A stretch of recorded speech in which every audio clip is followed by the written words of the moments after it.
আসসালামু আলাইকুম। আমি মোহাম্মদ জুয়েল রানা। গতকালকে একটা ভিডিও করছিলাম এই সাইদুলের উদ্দেশ্যে।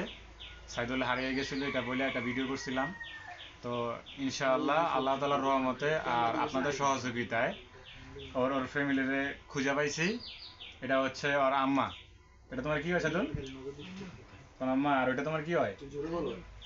হ্যাঁ, খালু। আর উনি তোমার মামা হয়। মানে তুমি ওনাদেরকে চিনতে পারছো তো নাকি?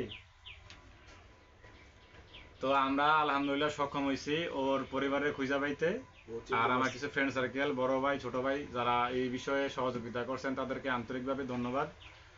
তো এখন ওরে বিদায় দিতেছি। আর ভিডিওটা করার উদ্দেশ্য হইতেছে একটা প্রমাণ স্বরূপ হিসাবে রাখা দিলাম, কারণ যে কোনো মুহূর্তে ঝামেলা হইতেই পারে। তো এই কারণে ভিডিওটা করা। তো ভাই, আপনি কিছু বলার আছে? না, সাইদুলকে আপনারা আনছেন, রাস্তা থেকে আনছেন, যে দায়িত্ব পালন করছেন ভাই, একটা মানবিক দায়িত্ব পালন করছেন। ইনশাল্লাহ আপনাদের এই মানবিক কাজ ইনশাল্লাহ সামনের দিকে অব্যাহত থাকুক। আমরাও চাই হারানো সন্তান সবার কাছে ফিরে যাক বাবা মার কোলে। প্রথমে মনে হয় আপনি খুঁজে পাইছেন, মানে আপনি সন্ধানটা পাইছেন না? আমি পাইছিলাম। আপনি আমি রাত্রে পাইয়া ওপরে ওরা আম্মারে দেখাইছে, ওরা আম্মারে তো আইসা আমার বাড়িতে বসে দিয়েছে। আচ্ছা আন্টি, আপনি কখন খবর পাইছিলেন যে আপনার ছেলে হারায় গেছে গা? না মানে কখন খবর পাইছেন যে আপনার ছেলে হারায় গেছে গা? মাগরিব নামাজ পড়া হুজুরে ফোন দিছে যে সাইদুল যদি পাঠাইলেন না, তখন কইছে যে হুজুর সাইদুলের 3টার দিকে আমি মাদ্রাসা গাড়ি তুলে দিছি সিএনজি। এমন যাইতেছে না, আচ্ছা আপনি অপেক্ষা করেন, সাইদুলের লোক আরো ছাত্রছাত্রী আছে না, তাদের লোকে আসেনি, একটু জিজ্ঞেস করেন।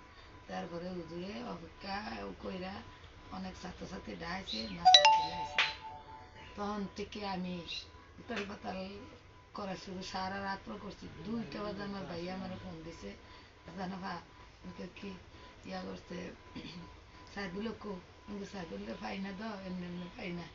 আমি তো সারা রাত হজাক কয় সাইদুল্লাহ আছে অমুক জায়গা, ফেসবুক সাইদুল্লার ছবি পাঠাইছে। তারপর আমি এ রাত্র তার বাইরে ঘরে আলাইয়া আসার বাদ গেছি। যাক, তো মূলত ওই ভাই আপনারা বলার পর আপনার মাথাটা ঠান্ডা হয়েছে, আর আমরা সন্ধ্যার পরে থেকেই টেনশনে আছেন। সারা রাত্র যাক, আমরা ভাবছিলাম যে ওর ফ্যামিলি তো অবশ্যই টেনশনে আছে। তো তুমি কেমনে হারাইলা? তুমি গাড়িতে কি ঘুমাই গেছিলে কা বলছিলা নাকি? ঘুমাই গেছিলে কা? তো গাড়ির ভিতরে কখনো ঘুমাইবা? কখনো গাড়ির ভিতরে ঘুমাইবা না, মানে ঘুমাইতে চাইলেও ঘুমা আসলেও ঘুমানোর চেষ্টা করবা না। হ্যাঁ, আর ঘুমাইলেও তুমি যে গাড়িতে উঠবো ওই গাড়ির স্টাফে সুন্দর মতো বলে দিবা যে ভাই আমার অমুক জায়গায় আসলে কিন্তু ডাক দিয়া দিয়া। এগুলো কখনো করবা? কখনো করো না, কারণ সব সময় তো এরকম এত বড় বিপদ হইতে পারে। যাক, তো আপনাদের সবাইকে ধন্যবাদ। উনি গতকালকে সন্ধ্যা থেকেই ওনার ছেলের জন্য পাগল হয়ে আসছিল। যাক, আল্লাহ তাআলা ওনার মাধ্যমে খবরটা পৌঁছাইছে, তারপরে ওনার মাথাটা একটু ঠান্ডা হয়েছে। তা আমার এখানে ভাই ব্রাদার আছে 2জন, তো ওরাও অনেক হেল্প করছে। তো সবাইকে ধন্যবাদ। আর ভাই দিলাম, আপনার হাতে তুলে দিলাম, কারণ এটা তো মনে করেন যে আপনি ওদের মূল গার্জিয়ান। ওর ব্যাগটা কই? ওর ব্যাগটা দাও তো ভাইয়া। তোমার ব্যাগে কি কি ছিল? দেখো তো আছে কিনা, খুলে দেখো আছে কিনা।